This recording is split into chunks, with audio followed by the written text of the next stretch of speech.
Oiê! Esse é o segundo vídeo do primeiro módulo do projeto Gaia Nefilibata, a filosofia em território virtual.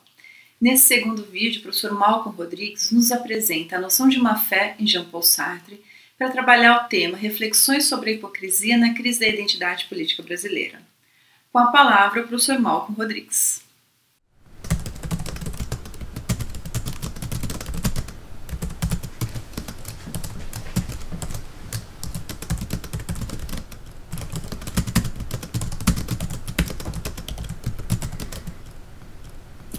Então, eu estou partindo daquilo que eu chamei de uma crise da identidade política.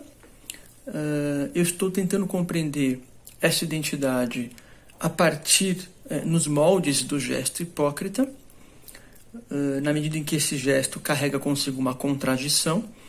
E eu estou propondo, então, 3 noções para constituir uma ferramenta de análise. Uma destas noções é a má-fé. E a má-fé me parece pertinente na medida em que ela deve ser compreendida, segundo Sartre, na tentativa de se auto-enganar. Então a pergunta que nós devemos fazer é, em primeiro lugar, como é possível o auto-engano, né? Tal como compreendido por Sartre. Bom, tentar se enganar é tentar negar algo para si mesmo. E no caso da má-fé, né, tentar se convencer de alguma coisa, né? No caso da má-fé, para o Sartre, no fim das contas, o que a gente tenta negar é a liberdade. Portanto, a primeira coisa que a gente tem que entender para compreender como é possível se auto-enganar é essa tese, essa sartriana fundamental, segundo a qual somos livres. Então, como é que eu entendo a liberdade no Sartre? Ora, eu posso dizer que o oposto da liberdade é a determinação. Um ser determinado é um ser que, digamos assim, executa um programa, né? Uma determinação, ou seja, é algo que não pode questionar, né? Ele tem, portanto, uma definição, ele tem uma finalidade, né? Eu posso pensar numa cadeira, né? Cuja finalidade cuja definição é objeto feito para se sentar. Posso pensar num computador digital, né, que segue um programa específico. Em todo caso, esses objetos determinados, eles pressupõem, portanto, sempre uma essência, né? A essência é a definição, né? A essência é aquilo que identifica a coisa. Então, toda vez que eu tenho um objeto determinado, eu tenho um artífice que o pensou, ou seja, a cadeira, né, só existiu porque alguém sentiu a necessidade, por assim dizer, né, de um objeto feito para se sentar. Então, a partir desta essência, desta definição, daquilo que vai ser, portanto, a identidade, né, da cadeira, é que este objeto pôde ser construído e se eu pegar essa fórmula e levar ela para daqui a 1000 anos em Marte, eu vou conseguir construir uma cadeira igual a essa, né, porque eu tenho a sua essência. Então, as características de um ser determinado são precisamente estas. Ele é um ser que tem uma identidade. Essa identidade não se altera, porque a cadeira sempre será um objeto feito para se sentar. Se eu alterar essa identidade, eu deixo de ter uma cadeira, né? Virar outra coisa. E, portanto, ela necessariamente deve seguir a sua utilidade, a sua finalidade, a sua definição. Ela está determinada a sempre executar, por assim dizer, esse programa, né? Ora, por que nós, nesse sentido, não somos determinados? Por que nós, portanto, não temos uma essência, né? Na verdade, nós podemos até ter uma essência, mas antes de ter uma essência, nós somos uma existência consciente, né? O que é uma existência consciente? É um ser capaz de distanciar-se daquilo que ele está consciente, né? Não é só capaz de se distanciar, na verdade ele não pode evitar esse distanciamento, uma vez que, sendo consciência, inevitavelmente eu sou sempre a possibilidade desse afastamento, né? Por exemplo, este pensamento que agora se apresenta para mim, esta sensação, esta ideia, este caráter, esta situação, seja lá o que for que se apresente diante de mim, para a minha consciência, eu sou sempre consciência disto. E, portanto, eu não sou isto, né? Esta tristeza que talvez agora eu sinta, ou esta alegria que eu vou sentir, eu não sou esta alegria, na medida em que eu sou a consciência, portanto, eu sou um distanciamento e, nessa medida, eu sou sempre a possibilidade de não ser. Né? Ou de ser, uma vez que eu haja, né, tristemente, alegremente. Então, essa tristeza que eu me faço ser, eu descubro por meio dos meus atos. Né? Então, é na medida em que eu estou agindo que essa tristeza, que essa alegria, que essa personalidade, que essa identidade, que essa essência aparece no mundo. Daí o Sartre afirmar, né, que antes de ter uma identidade, antes de ter uma essência, uma definição, eu preciso estar aqui existindo, agindo, criando e, nessa medida, também me afastando, ou seja, criando a possibilidade de não ser, né? Que é a negação, por assim dizer, como que é o Sartre. Então, de um lado, a gente tem as características da essência, que são a necessidade, a unidade, né? A positividade, a plenitude, a coisa sempre aquilo. Né? E de outro, nós temos as características da existência consciente, ou seja, do nosso modo humano de ser, a partir da consciência, que são o quê? A possibilidade, né? Sempre ao ser consciente, ou só a possibilidade de não ser alguma coisa, e não a unidade, né, do A igual a A. A cadeira é sempre cadeira. Não, eu sou sempre essa espécie de dualidade entre a consciência e o objeto que diante dela se apresenta. E, por fim, essa característica que é essa negatividade da consciência, não no sentido moral do termo, né, ou meramente psicológico, mas no sentido de um modo de ser para o qual a todo instante se apresenta a possibilidade de não ser, de transformar-se. Então, daí o Sartre daí o fato de que a gente só pode compreender a filosofia sartriana no mundo da ação. Né? É na ação que a gente se cria, se transforma. Né? É na ação que a possibilidade, portanto, de ser, a identidade vai aparecer. Né? Ora, dada então essa característica marcante que é, portanto, a contingência do modo de ser da realidade humana, né, dos seres humanos, ou seja, sempre se confrontar com a possibilidade, né, e não com a necessidade, sempre se confrontar com o fato de que eu não tenho uma identidade, mas que eu construo e destruo identidades ao longo das minhas ações. Então, é diante desta constatação que aparece de maneira angustiante, né, ou seja, uma vez que eu me deparo com esta contingência, é nesta medida que a possibilidade da má-fé aparece. Na verdade, neste momento, nós nos deparamos com uma encruzilhada. Né? Então, diante dessas características do nosso modo de ser humano, nós nos deparamos com duas possibilidades. Uma das possibilidades é o que o Sartre chamaria de responsabilidade, ou seja, é o reconhecimento da liberdade.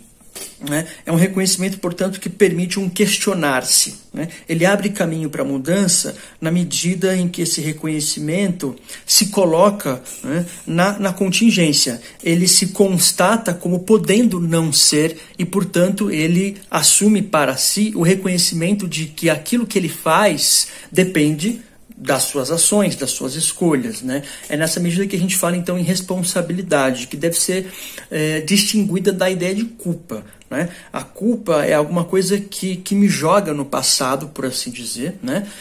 Como um pecador, né? Que me apresenta no presente como aquilo que confessa, né, o seu pecado, e que me coloca num futuro a possibilidade de reincidência. Né? Então, pecado confessado, metade perdoado, como lembra o Sartre, e nessa medida em que eu estou perdoado, eu posso voltar a pecar. Né? Eu crio uma espécie de ciclo vicioso na medida em que eu assumo a identidade de pecador. Né? A responsabilidade é diferente. Ela me coloca numa espécie de temporalidade na qual não há essa distinção em blocos de um passado, de um presente, de um futuro. Né?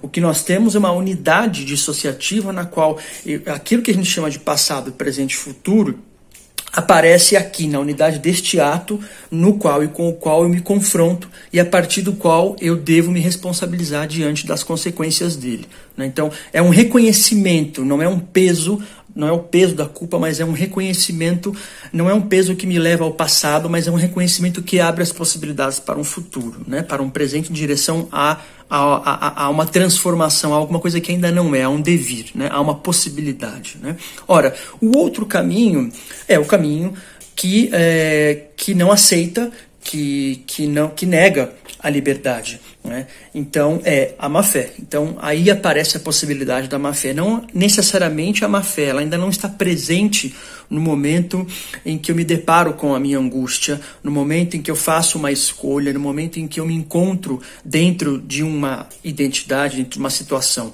A má-fé ainda não está aí, a possibilidade dela aparece neste momento, mas ela se concretiza a partir de uma ação, de uma escolha. Então, para tomar um exemplo, né, e para lembrar de uma frase que já foi muito batida, né, na filosofia, mas é extremamente cara aos nossos dias, né, que é aquela frase batida atribuída a Sócrates, né, só sei que nada sei, ela apresenta um paradoxo. Por quê? Porque ela apresenta o sujeito que reconhece alguma coisa que não conhece, ou seja, eu reconheço que eu tenho uma ignorância. Então, uma possibilidade, né, e é nessa medida que em Sartre a gente tem a parceria, digamos assim, da ética com o conhecimento, uma possibilidade diante deste reconhecimento da minha ignorância é eu buscar saber, né? Então, suponhamos que eu tenha um hábito e que eu constato este hábito, né? Eu não consigo escapar desta constatação, uma vez que eu estou agindo, estou executando este hábito, né? Ora, diante deste hábito, eu posso me perguntar por que faço isso, e posso me questionar, né? E posso me angustiar, evidentemente, em função das possibilidades das respostas. Mas seja como for, o questionamento vai em direção a uma falta no caso de saber, né? Uma falta que me constitui e que me faz me comprometer com uma atitude de conhecimento. Eu vou buscar conhecer as razões pelas quais eu não sei isso, não sei porque tenho esse hábito. E nessa medida em que eu vou buscar, ou seja, que eu estou agindo no mundo, eu vou abrir um livro, por exemplo, o mundo se transforma, né? Ou seja, outras possibilidades de ser se apresentam. E ao se transformar, eu encontro outras perguntas. E assim eu crio uma espécie de ciclo virtuoso, né, no qual o confronto ético na prática me leva a uma constatação do ponto de vista do conhecimento, né, que transforma o mundo e me leva a um novo confronto, e assim eu estou sempre pronto para me questionar, né? Esse seria o caminho do reconhecimento da responsabilidade que interessa ao Sartre, né? Agora, o outro caminho é o caminho da má-fé. Então, diante de uma ignorância, a minha escolha é por ignorar esta ignorância. Como é que eu faço isso nesse caso, né? Ora, eu posso admitir uma verdade pronta e acabada, né? Eu posso falar que eu sempre fui assim porque a minha mãe, porque o meu passado, porque Deus, e assim eu crio uma forma sólida que eu não preciso questionar, pronta, fácil, né? Instantânea, de verdade, que encerra a possibilidade de me questionar. E é nesse momento, portanto, que me torna possível apresentar a mim, sobretudo a mim, porque se trata de me convencer, né, da razão pela qual eu faço aquilo, uma série de justificativas, né? Aí eu estou no campo da reflexão, eu começo a pensar as razões pelas quais eu sou desse jeito. Mas é bom lembrar que a má-fé, ela se dá primordialmente, né, e principalmente no campo das ações, né? Então eu tenho o campo da reflexão, onde eu posso criar uma série de explicações, né, para mim, sobretudo, mas também para o outro, das razões pelas quais eu faço o que faço, mas este campo da reflexão está ao lado de um campo das ações, um campo no qual eu vivo, por assim dizer, num modo irrefletido, né? Ou seja, eu estou naquele modo em que eu não me questiono, eu estou naquele modo em que eu vivo de maneira autômata, por assim dizer, né? Ora, a possibilidade da má-fé vai sendo criada em condições específicas, quais sejam as condições do sujeito que vai, nas pequenas ações de um dia, de uma semana, de um mês, de uma vida, se a gente quiser, fechando portas, né? Nas pequenas ações de uma vida, de um dia, o sujeito, não se permitindo se questionar, ele vai agindo no piloto automático, por assim dizer, né? E essas pequenas ações vão constituindo, portanto, um mundo, que é o que o Sartre chama de projeto, que é um mundo de sentidos que está ao redor desse sujeito. Então ele vai construindo esse mundo com as suas escolhas, e quando aparece uma decisão importante a ser tomada, essa decisão já está meio que pronta nos sentidos que esse sujeito deu a este mundo. Que sentidos são esses? Ora, são sentidos fechados, né? São sentidos já prontos de um conjunto de escolhas que não se permitiu se questionar, né? E que, mais uma vez, nessa decisão fundamental, não vai se questionar. Então, a decisão de má fé é uma decisão que foge, por assim dizer, daquilo que nós somos. Nós somos uma possibilidade, portanto, nós somos uma pergunta constante, né? O que faço, o que sou, né? E em função da necessidade de escapar dessa angústia é que eu me refugio em determinações.